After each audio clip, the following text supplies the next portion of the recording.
Hello and welcome to Season 0, a new, yes, I'm sure you all needed it, a new anime podcast based out of Kingsborough Community College here at Kingsborough Community College's TV studio. And I'm your host, Jared Inkster, with my co-host, Walter Perez Donis. What's up, everyone? Yo, what's good? And so this is going to be like an episode 0 where we kind of talk about what you guys can expect in the season to come. It's going to be nice, short, and sweet. It's going to be the intro to everything that's to come. We're going to talk late 2024 and early 2025 anime stuff, including video games, seasons, and manga. Yeah. So first off, we gotta jump right off the bat up the new upcoming games, and also, like he mentioned, new upcoming anime, other mangas, and etc. And before we start, I'm about to talk about the first thing that's popping in my mind is Sparking Zero. That game dropped. Yeah, wow. Yeah, that's a big hit, especially just reached to 3 million copies of the game. 3 million copies sold already? Yeah, crazy. Wow. Crazy. To The be honest, pre-orders alone must have been super high. it's crazy. I stood up all night, to be honest, 2 days. So here's my thing about, right off the bat, right, since we're talking about something that just came out, I think it's really funny, like, besides all the memes and all the reels and everything, I genuinely believe people are going to get worse grades in school, lose their jobs, lose out on a lot of money because they're going to be sitting in front of a screen playing this game a lot. It's that good, you know? It's crazy. It's like early Destiny, all like that when a new COD drops, but for anime fans, for Dragon Ball fans, you know? It's crazy because people were waiting, diehard fans, especially me, waiting for 17 years for a 17 game years, to yeah. come out Yeah. like this. Like the first game I played, my mother caught me, was on Budokai Tenkaichi 2. That's Classic. The classic games. 2 and Classic 3 were What just If. mind-blowing, yeah. Oh, it's crazy. Like, it's crazy. Raising Blast 2. People don't talk about Ultimate Taikichi because it's like technically Raising Blast 3, but no one talks about it. How do you feel, because now the hype around this, everyone's like, oh, it's been 17 years.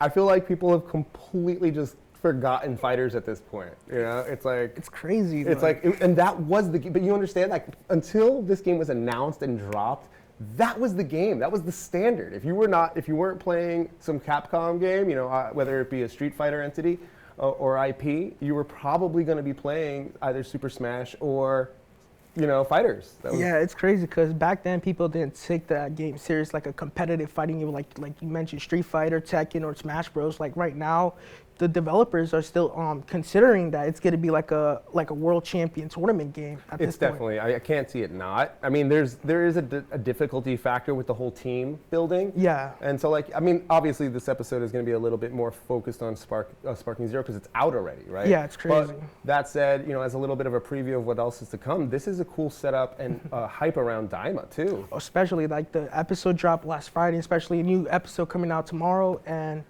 for the fans out there, I know Akira Toriyama's proud in heaven right now. Like, it's crazy. He's cooking up. He's still cooking. Even though the manga's in a hiatus, like, it's been crazy. We're still waiting. Yeah, and then that said, not only is it episode 2 this week, we have Akira Toriyama's official induction to the Hall of Fame, New York Comic Con this week, and that's kind of cool. Nah, that's a huge W for Comic Con and L on Anime NYC. How Yeah, dare you? that is a making little shit really weird dry. about the Anime NYC thing, because that would have been a perfect scenescape for that.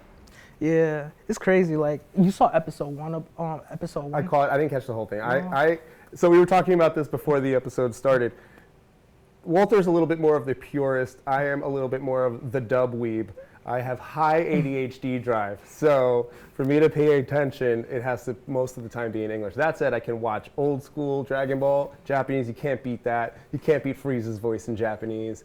But I do find it, as obviously English is my first language. I find it difficult when there's like groups of people talking. Like when you have an anime, like what's a good example? Like Attack on Titan or any of the Gundam series, right? Mm-hmm. There's a room full of people talking, and then they might not always put who's talking at the front. So if someone off camera is talking, it'll throw me off because a lot of the Japanese voices to me tend to blend unless they're like really unique, like a Goku or a Naruto or something like that, right? Whereas therefore I end up in the dub a lot of the times. But that said, Daima is going to be one of those things I'm going to stick to because they got the OG voice too. Yeah, they brought back the old school Kid Goku and / Kid Gohan voice Kid actress. Goku, yeah, that's so cool. Her name is Stephanie something. If I pronounce her name incorrectly, I'm sorry. Respect. It's crazy.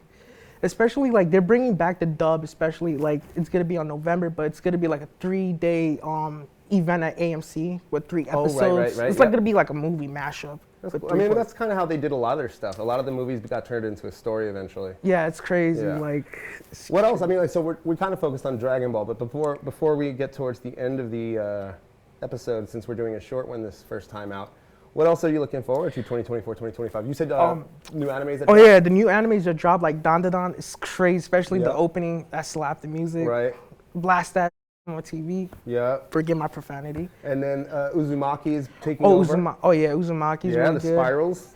That's insane, creepy art. Oh damn, there's a lot of animes coming out. There's like, so much. Like And- Sakamoto Days is pulling up in January. And am I there's so correct? much to catch up on too. Like, and there's a lot of stuff ending, right? And there was a lot of short seasons too that had just come out. Kaiju number 8, incredible. Oh, With, that's with this crazy. awesome take on the intro and the outro using licensed music from Young Blood and I forget the other artist right now. I can't remember. A really popular boy band, I think. Oh actually. yeah, especially how My Hero Academia manga officially ended, and right now the anime is about to. And the anime's at peak. It's crazy. It's so much crazy stuff's going on in the anime. Yeah, And that's besides one the of- memes and That's one of everything. those things too, where that wrapped up, and I'm being the ultimate dub weeb and waiting for the English translations, you know? Yeah, especially how JJK finished the manga. JJK, yeah, wrapped up season 2. We had, and what was the other one that I really liked? I liked Go Go Loser Ranger. Go Loser Ranger. Yeah, people recommend me to watch it. Like POV, the Power Rangers, instead of being good, they like manipulate the enemy, but the enemy is actually the good guys. And then there was that HBO one that didn't do too well. It did well for episode 1, and then everyone said it took a big peak. I forget the one with the ninja masks. It was like really newer. Yeah. Yeah. But there's so much stuff out there that's great right now, and there's just so much to explore. And I think we're going to get into a lot of that this season. And so I hope you guys enjoyed episode 0. This has been season 0, episode 0. Again, I'm your host, Jared Inkster, with my co-host. Walter Perez, and stay tuned for more videos. All right. Coming soon. See you guys next time.